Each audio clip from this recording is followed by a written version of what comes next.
one of the other consistent things that comes through when I talk to them about how they find financing, how they find a good deal, how they do their job, and so much of it is relationship building, right, and contacts. Yep. Right, it's picking up phones. It's personal brand seems a big part of it. So do you work with a lot of real estate people on how to build a brand? Yeah, so you have a personal brand whether you like it or not. It's up to you to decide if you're going to tell your story or you're going to let people guess and have rumors and whisper. And so if you're a real estate agent, but you're also a single mom with 3 kids, and on Sundays you like to play basketball with the boys, and on Saturdays you like to bake cookies with the girls, and on Fridays you like to go to yoga. Well, if I'm following you and you're following her, boom. We now have an emotional attachment. You might like that she bakes cookies. I might like that she plays basketball. But we both know that she's a real estate agent. There's thousands and thousands and thousands and thousands of real estate agents in any city you go to. I don't care if she's in Cedar Rapids, Iowa. There's thousands of real estate agents. So how does she stand out? She posts about her basketball and her cookies, and she likes to play baseball sometimes. She likes poker on the weekends sometimes. And in between there, she shows us the fourplex. And in between there, on the next week, she shows us the Section 8 housing. And then she shows us the commercial property with the 8 tenants and why she's helping close that deal. We, her followers, are now compelled to think about her, what's called top-of-mind awareness. So we have an emotional attachment that created top-of-mind awareness. The emotional attachment for you was she bakes cookies. And you're like, oh, my mom, we used to bake cookies together. For me, it's the basketball. I got to see her crushing the boys on Sunday. Now when somebody brings up to me, hey, I'm looking to buy a fourplex in Iowa, I think of her. There's thousands of agents out there. By the way, I didn't mention she doesn't even know me. I've been following her for 2 years, doesn't even know me. And then my friend says, hey, I want to buy a fourplex in Cedar Rapids, Iowa. I'm like, oh, I know this great lady. She plays basketball every Sunday. She's got 3 kids and bakes cookies. You should talk to her. And I group message them on Instagram. And they talk. And he buys a fourplex for $800,000. And she makes $24,000 to $48,000 in commission. No idea who I am. That's a personal brand.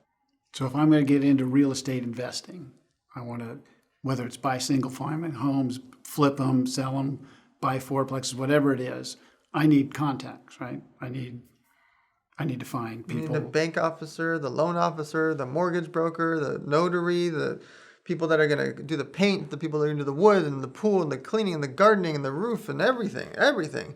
It's all about who you know, all of it. And so if you have a personal brand, the roofing guy wants to work with you. The pool guy wants to work with you. The lady that does landscaping, she wants to work with you. The interior decorator lady, she really wants to work with you because you've got 14,000 followers in Cedar Rapids, Iowa. And what happens? If she works with you, she might get other clients.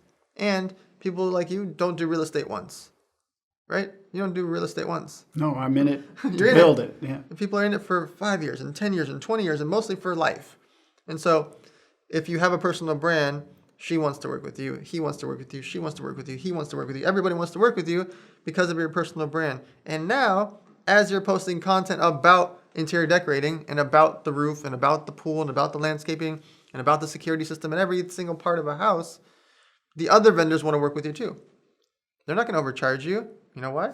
You have a personal brand. They don't want to get you to be mad at them.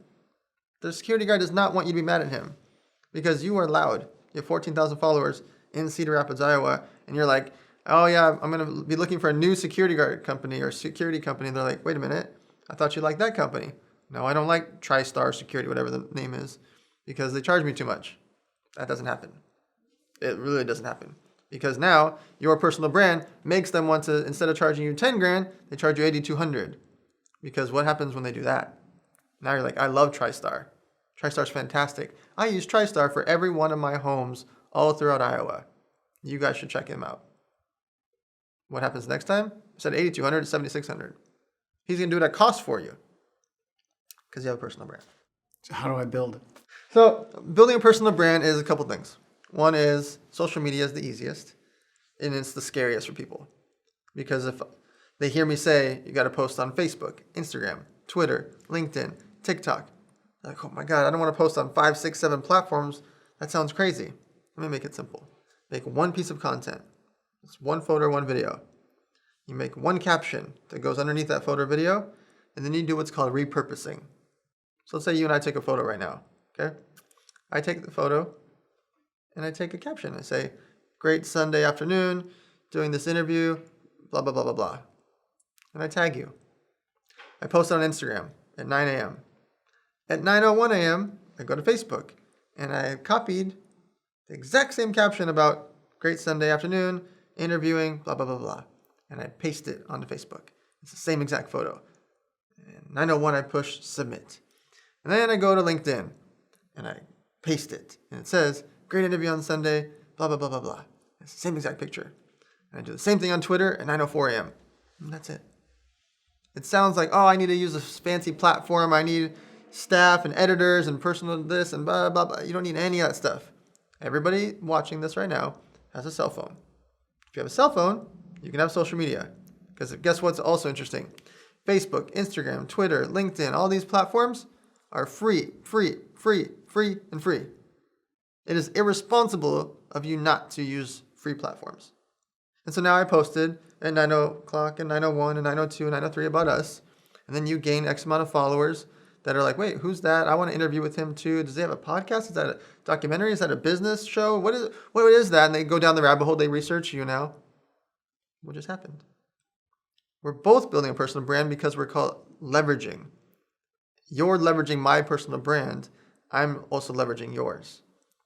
I'm leveraging yours because you're edifying me because I'm doing some podcast with you or a documentary or a TV show. They don't know. They don't really fully understand. And so I'm leveraging you because I look cool sitting next to you. You're leveraging my personal brand because I have a bunch of followers. And they're like, wait a minute. How do I get to be in the chair across from him? See what's happening? Mm-hmm. All of that was free.